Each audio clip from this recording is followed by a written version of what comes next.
Well, hello there, I'm Jordi from Jordinner and welcome to a new episode. Today we're making puff pastry bites with a Nutella filling. Come on, this just sounds delicious and it is delicious. You only need 2 ingredients and maybe some icing sugar over the top. So yeah, not 2 but 3 ingredients. So let's start. Grab a baking sheet lined with parchment paper and put all of the pastry sheets on it. You can also use one big piece of puff pastry if that's all you have available.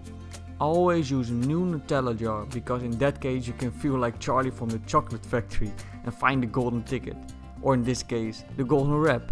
Spread the Nutella filling out over the sheets. Make sure to also hit the edges. We finished one step of the process and the next one is to cover the chocolate pastry sheets with another sheet of puff pastry. Grab the star-shaped cookie cutter or any shape you like and cut them out of the pastry sheets.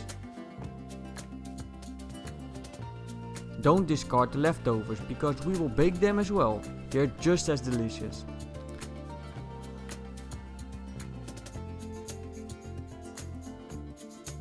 Last step is to dust each star with a little snow, aka powdered sugar.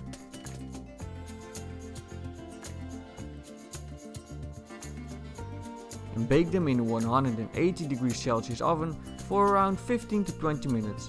As you can see, some of the stars have slid off the bottom part, so while they are still hot, I put them back on the bottom part. Nothing wrong if that happens.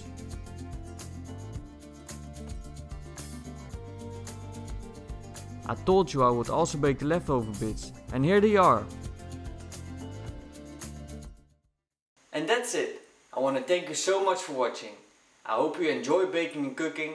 Let me know down in the comments what you want to see next. Make sure to subscribe and hit the like button, and I'll see you in the next one.